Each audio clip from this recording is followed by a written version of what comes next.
Dear students, in the previous class, I have explained you the working of the standard hydrogen electrode, that is, the reference electrode to measure the cell potentials of various half cells. And I have also explained you the formula to calculate standard electrode potential, that is, E naught is equals to E cathode minus E anode. But when the concentration is not unity, then how to measure the electrode potential? Then we use the Nernst equation. Let me tell you what's that. Nernst equation is E equals to E naught minus RT upon NF, natural logarithm, the concentration of the reduced state upon the concentration of the oxidized state. Let me tell you the use of the various symbols. E. E is electrode potential. E naught, it is the standard electrode potential. R, it is universal gas constant whose value is 8.314 joules per Kelvin per mole. T is 298 Kelvin, that is 25 degrees Celsius. Small n is the number of electrons lost or gained in the redox reaction. F is Faraday's constant and its value which is to be used is 96500 coulombs.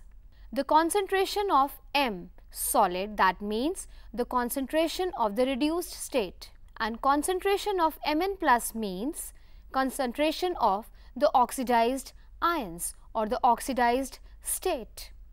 When we substitute the values of R, T, N or F, then we get the value or the Nernst equation as E is equals to E naught minus 0.0591 upon N log.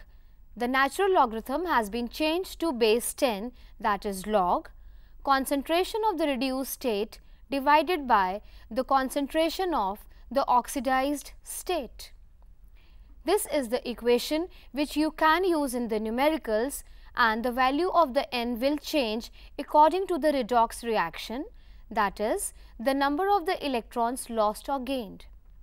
While calculating the numericals, you have to keep in mind that the total number of electrons lost is equals to the total number of electrons gained. For that, you have to balance the two equations. Gibbs energy, that is delta G. The Gibbs energy you have studied in your class 11th in unit thermodynamics. Gibbs energy is the energy which is free to be converted into useful work. The delta G is related to cell potential E as equation 1, that is, delta G is equals to minus NFE. Delta G is also related to the equilibrium constant K via equation 2, that is, delta G is equals to minus RT ln K. E is EMF, delta G is Gibbs energy of the reaction. Combining equation 1 and 2, we can correlate the cell potential and equilibrium constant. Let's see. E naught cell is equals to 0.0591 volts upon N log K, where K is equilibrium constant and N is again the number of electrons lost or gained. Dear children, now let me switch over to the new topic, that is conductance. In our everyday life, we come across normally and majorly two types of substances. The substances which can conduct the current, they are known as conductors, and there are some substances which do not allow the current to pass through them. They are known as insulators. In our daily life, we see that the copper wire, it is a very good conductor. Silver, again a very good conductor.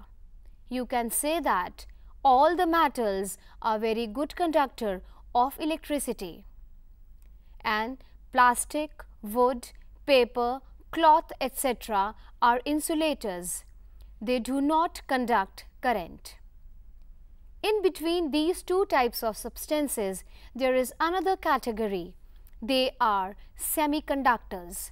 For example, silicon, which conducts current not like the conductors, but they conduct slight current.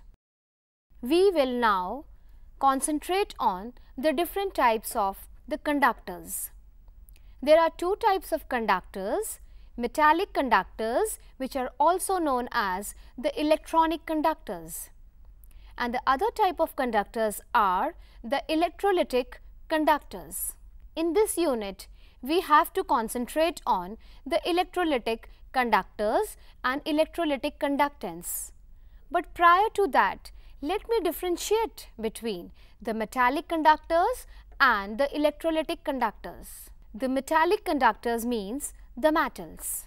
The metallic conductors, they allow the current to pass through them due to the flow of electrons without undergoing any chemical change. The electrons, they move out from one end and they enter through the other end. There is no chemical change that takes place in the metal. Factors affecting metallic conductors: the nature and the structure of the metal, the number of the valence electrons per atom, the density of the metal, temperature. The metallic conductance decreases with increase of temperature. In this unit, we have to concentrate on electrolytic or ionic conductance. That means the ionic compounds you have earlier studied in the first unit of class 12th, that is solid state, that there are substances which are ionic compounds. When they are solid, they do not conduct current. But as soon as they come in the molten state or in the aqueous form, they start conducting current. They start conducting current due to the free ions. For example, NaCl, when it is solid, it will not conduct current because there are no free ions. As soon as we take NaCl and dissolve it in the water and takes its aqueous solution, it dissociates into free ions, that is sodium ion and chloride ion, that carries charge and it starts conducting current. Also in the molten form, NaCl or all the other ionic solids on ionic compounds, they conduct current due to the motion of the free ions. These ions carry charge. These electrolytes are classified as strong and weak electrolytes.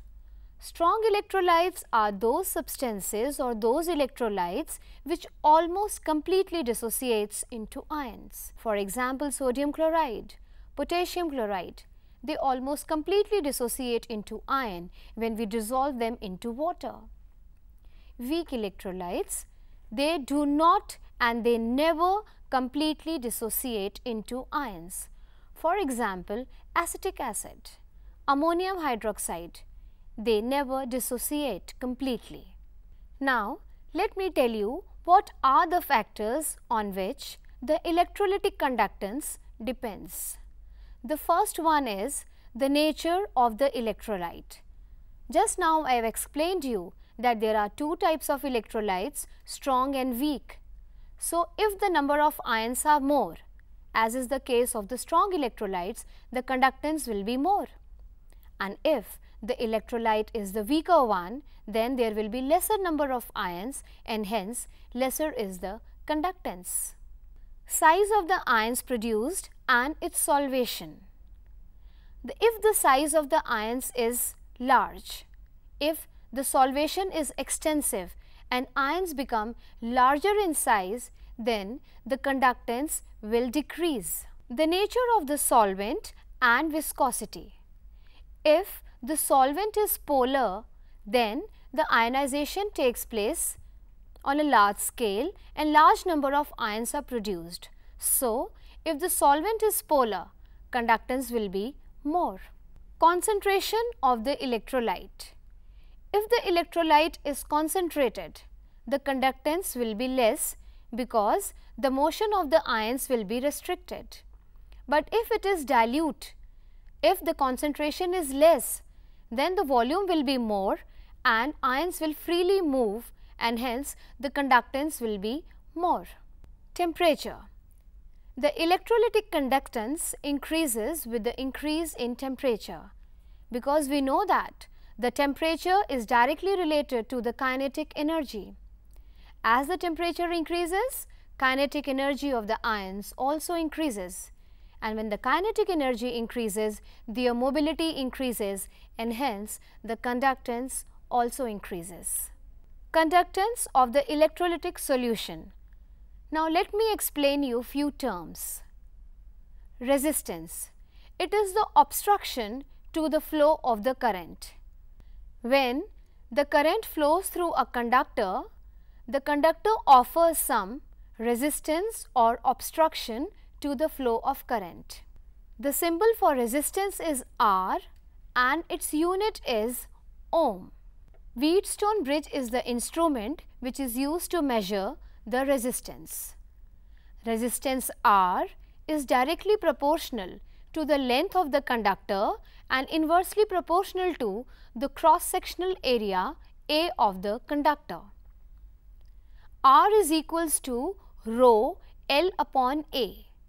This rho is proportionality constant known as resistivity or specific resistance. By convention, we give preference to resistivity over specific resistance. The unit of the resistivity is ohm meter. Resistivity is defined as the resistance when the conductor is 1 meter long and its area of cross section is 1 meter square. The symbol for resistivity is rho. Conductance. Conductance is the reciprocal of resistance. It is the ease with which the current flows through a conductor. Its symbol is G. Initially its symbol was capital C, but it has been replaced by G because capital C is used as a symbol for coulombs and concentration. So now we use G as a symbol for conductance. Conductivity cell. Conductivity cells are specially designed cells in which the electrolyte is filled. Dear children, as you know that when we take a metallic conductor in the form of a wire, we can tie its end. But in case of the electrolytic conductor, since it is in the aqueous form or it is in the molten state, we cannot tie its ends. So we have to take some apparatus, we have to take some vessel in which we can fill the electrolyte or the molten or aqueous solution. So we use the conductivity cell to measure the resistance, resistivity or conductance. As I have explained you that the conductance is the reciprocal of resistance, similarly the reciprocal of the resistivity is conductivity, also known as specific conductance. Again here, as per by the IUPAC convention, the term conductivity is preferred over specific conductance. Its symbol is kappa. The alphabet is just similar to alphabet K. So we can say that the conductivity is the reciprocal of resistivity. So we can modify the formula as R is equals to rho L by A can be written as L by Ka. This K is kappa. L by A is cell constant G star, or you can say that G asterisk. Its unit is meter inverse or centimeter inverse. Conductance, cell constant and conductivity are related as conductance into cell constant equals to conductivity. You can use this formula to calculate conductivity or resistivity or resistance. So, dear children, just now I have explained you the Nernst equation to calculate the electrode potential at any concentration, and I have explained the various types of conductors, the metallic conductors and electrolytic conductors. I hope everything is clear to you.